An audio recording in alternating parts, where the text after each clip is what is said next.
have lots of fans here, and they're delighted to know that you've done such a fantastic job with the car today. Can you tell us a little bit about the experience qualifying on pole here at Montreal? And of course, that's your second consecutive pole after Monaco. Well, I mean, obviously it has been great for the team. First roll for the two of us.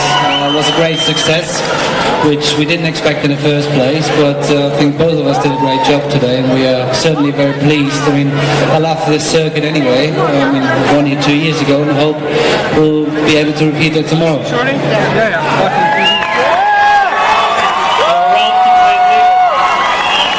Beaucoup de circuits qu'il espère pouvoir bien faire évidemment demain. Tout le monde a travaillé très très fort, c'est un excellent résultat aussi avec les deux voitures en première ligne. In 2001, Ralf, when you won here, you beat your own brother Michael, and now he's third today on the grid. How is that coming along, and what can we expect also in terms of the race between you and Michael tomorrow? Well, certainly that's the best place for him to be behind us.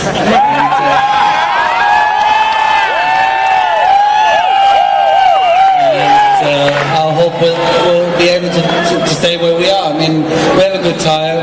We were a lot quicker than them today, so I guess there shouldn't be a reason why it shouldn't be successful. I think that looking at their tires, they seem to have a bit of a problem, and so they will have the same tomorrow. Tell me a little bit about driving the Formula One car in the rain, because that's what you did on Friday and that's what you did Saturday as well. Now, with the massive horsepower, of course we know you have traction control, but nevertheless, it must be quite a feeling to drive at over 300 kilometers per hour in the wet. How is that for an experience as a driver? Well, it's in the Formula One car, it's great to drive in the rain, but we had quite heavy rain, so you know it's quite a bit of aquaplaning out there. And as you just said, doing 300 kilometers per hour and then having aquaplaning is, it's quite close, but it's enjoyable. It is a bit dangerous, but it's still great to keep it on the circuit basically, to do a good lap time. Alors Ralf qui nous explique quand je lui ai demandé ce que c'était que de conduire une Formule 1 sous la pluie à plus de 300 km/h, il dit oui c'est difficile, oui c'est impressionnant, mais c'est quand même intéressant de le faire. Alors ça prend énormément de courage. Ralf, let us know about your performance in Monaco. Obviously a very difficult, very tricky circuit, and you got pole position at Monaco, a place where there's no margin for error.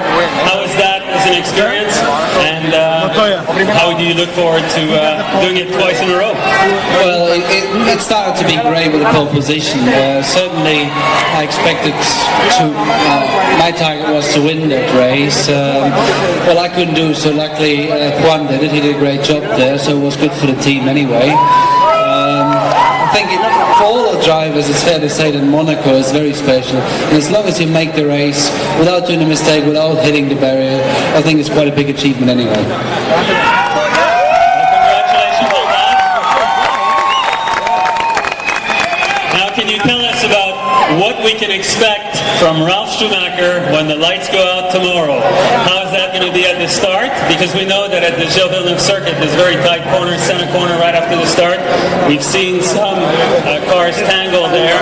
How exactly do you feel like you're going to play it? And did you have some kind of agreement with Juan as to what you're going to do at the start, the first corner? Not really, but I'm sure we will find our way through the first corner. We personally hope that it will be dry, because life will be a lot easier for all of us if we have stable, dry conditions tomorrow.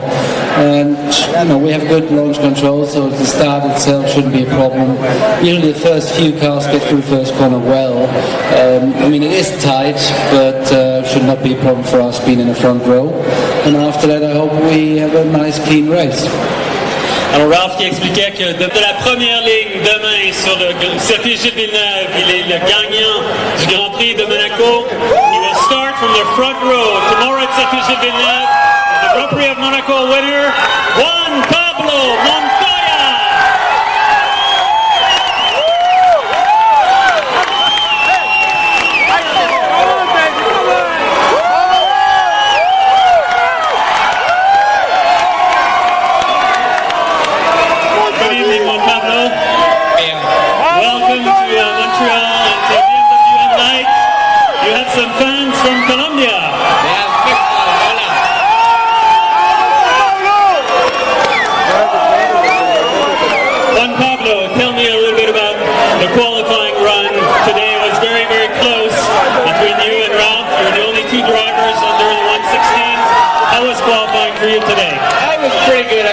mistakes. I decided to change the tire before qualifying. It cost me a little bit, but I think we're looking really good for tomorrow. Alors, Juan Pablo qui explique qu'il a fait quelques changements à la voiture juste avant la séance de qualification. Il a fait une petite erreur, je pense, dans le virage numéro 3, mais qu'il sent que ça va être très très bon pour demain. Juan Pablo, we'd like you to tell us about your win at the Grand Prix of Monaco 2 weeks ago, a very prestigious race obviously for Formula One. You did a fantastic job at Monaco. Can you let us know about your thoughts and your feelings on winning that prestigious race? Well, I think winning Monaco for me was awesome. You know, I had to wait quali for my second win, and it came in Monaco, and it was awesome. And you know, here we look really strong again for another win. Alors Juan qui explique que Monaco ça a été une expérience extraordinaire et que ce week-end-ci aussi les voitures sont performantes et qu'il s'attend à avoir un bon résultat.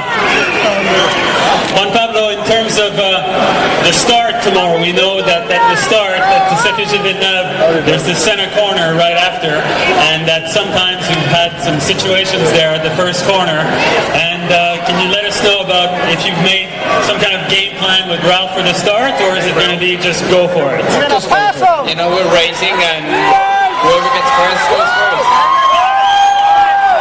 Alors ça promet pour le départ pour demain parce que Juan Pablo nous dit que tout simplement au départ il n'y a pas vraiment d'entente avec Ralf et que ça va être vraiment dès le premier virage.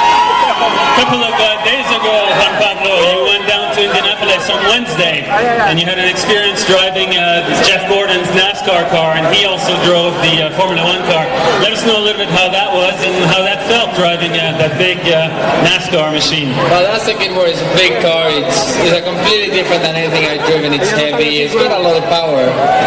But, you know, it's a completely different thing. It's a different approach to racing, and I don't think it's Alors, Juan Pablo qui mercredi a conduit une voiture de type NASCAR à Indianapolis, il trouve que c'était un peu lourd, c'est très très différent évidemment de la conduite d'une Formule 1. Right after qualifying today, during the press conference, you mentioned to Ralf, you just turned over and you said, you keep getting the poles, I keep getting the wins. Is that the plan for tomorrow?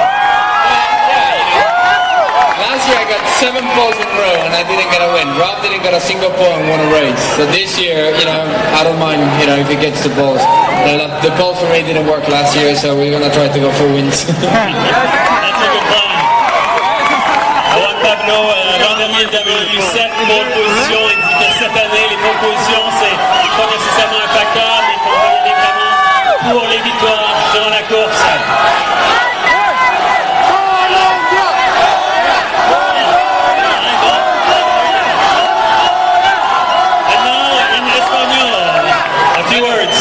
La verdad quiero alegrar a toda la gente que lo